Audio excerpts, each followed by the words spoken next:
Bonjour tout le monde, bienvenue dans une nouvelle vidéo. Aujourd'hui, ça me tentait de vous présenter mes livres d'or. Je suis pas une collectionneuse de livres d'or, au contraire, mais j'en ai reçu plusieurs au courant de mon adolescence.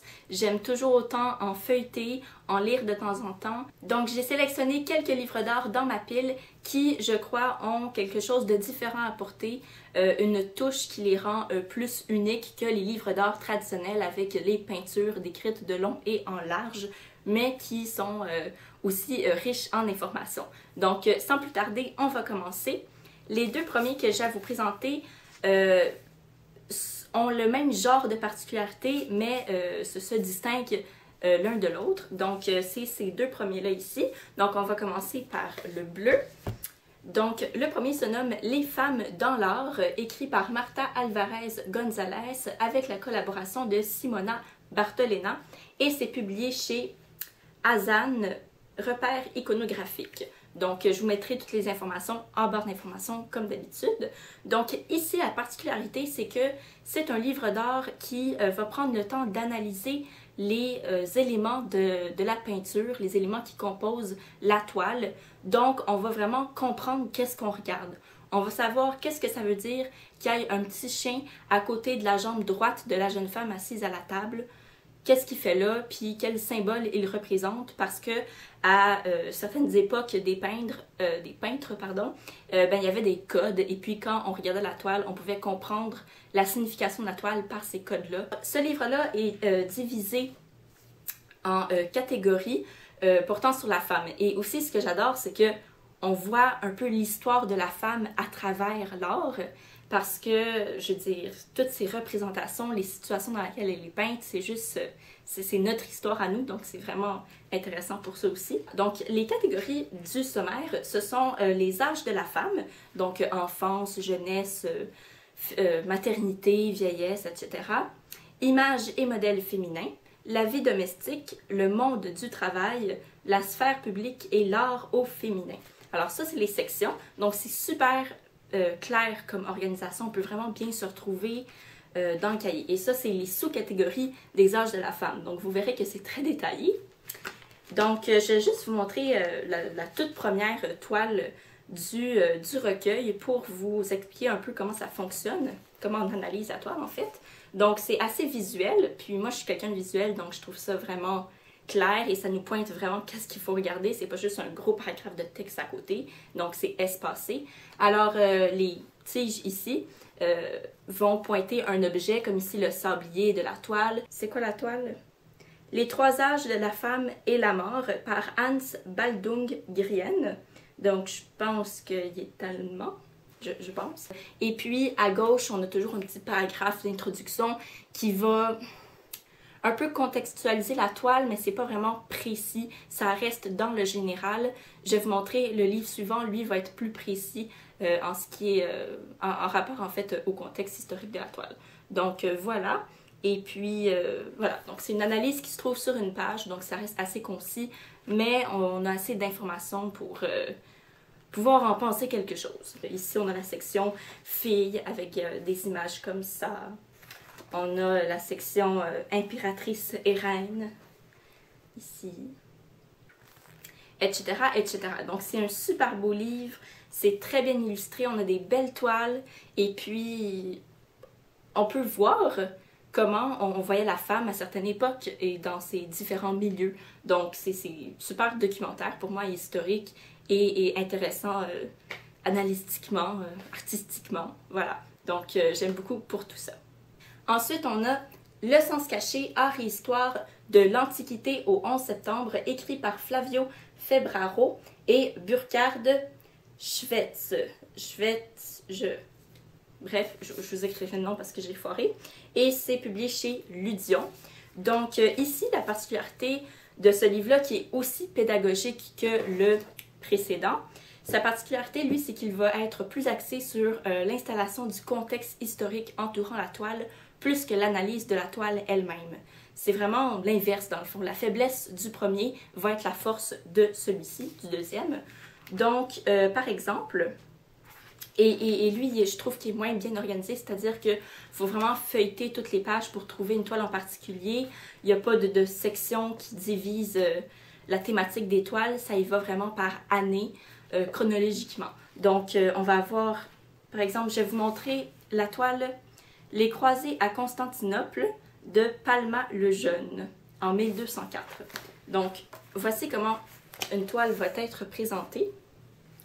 Donc, on a ici le paragraphe qui va vraiment contextualiser qu'est-ce qui se passe dans la toile parce que les toiles vont souvent représenter dans ce livre-là un événement réel, une aventure réelle qui s'est passée dans l'histoire avec un grand H. Donc, c'est pas des toiles fantastiques, merveilleuses, c'est souvent rattaché à la réalité. Et puis, donc, le paragraphe historique. Ensuite, un autre suite de paragraphes historiques, des termes qu'on pourrait ne pas comprendre comme le bateau du Doge. On va décrire donc le bateau, d'où il vient, etc. Donc, des petits mots souvent vont être définis, des lieux aussi définis. Ensuite, la thématique ici, c'est la trahison. Donc, ils vont expliquer pourquoi est-ce que ça traite de la trahison ici. Et il va toujours avoir ce petit encadré bleu ici. Je ne sais pas si vous allez le bien voir. Donc, dans cet encadré, on va décrire l'événement par date, dans le fond. Donc, voici comment ça se présente pour chaque toile. Ça va être la même chose ici, par exemple. Et de temps en temps, on va avoir des images qui vont prendre toute la place. Donc, ça, c'est chouette. Je pense que c'est de la peinture sur bois. Mais je suis pas sûre. Je vais vérifier. Donc, c'est pas écrit si c'est de la peinture sur bois, mais c'est vraiment vieux et vraiment magnifique. Je vais vous montrer une dernière image avant de partir. C'est pas ma préférée, mais je vais vous montrer différents styles. Donc, ici, on est rendu en 1434. Les Médicis au pouvoir à Florence. Et voilà. Donc, voilà.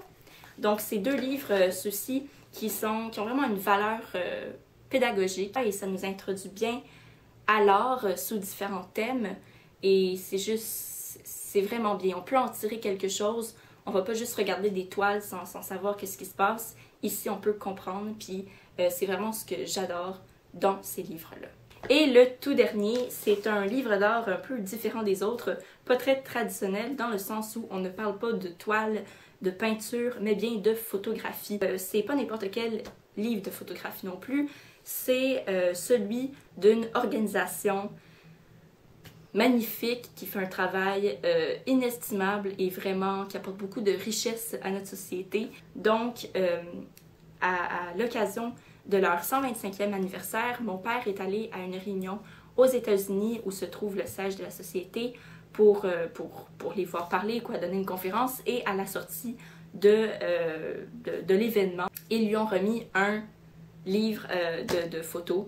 Il s'agit du livre de photos du 125e anniversaire du National Geographic. Donc, voilà, c'est écrit en anglais, donc je vous lirai pas. Donc, je vais vous présenter celle avec le tigre parce que elle me fait vraiment rire. Il faut juste que je la retrouve.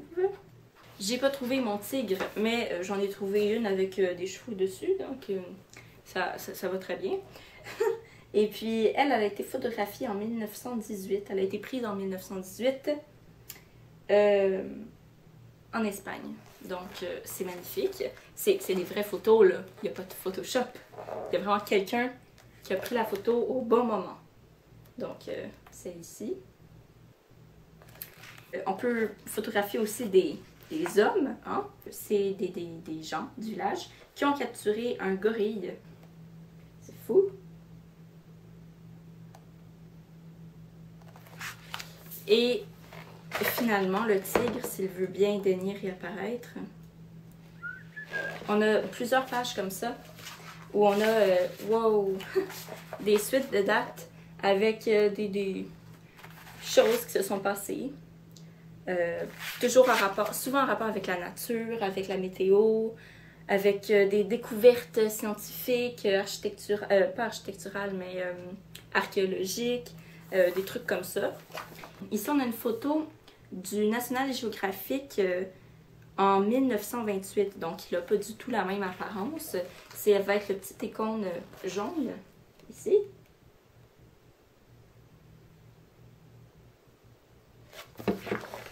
Et un jour, j'en viendrai à ce fameux tigre que je nomme au moins 3 fois par seconde. Ah ah! Je l'ai trouvé, mon fameux tigre! Donc ici, on parle d'un tigre d'Inde en 1995 qui se situe dans le parc national Bandhavgarh. C'est vraiment comique.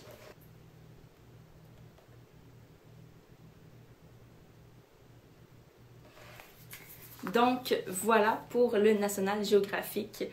C'est juste magnifique ce livre-là parce que ça nous permet de voyager tout en restant assis dans notre bureau. Je trouve ça triste dans un sens. Et donc, ces photographes aventuriers qui se mettent des fois dans des situations assez dangereuses, ben, je les remercie parce qu'ils me permettent d'apprendre des choses sur mon monde, sur ma terre, que je pourrais ne jamais savoir s'il n'y avait pas de livre de photographie. Donc, super travail.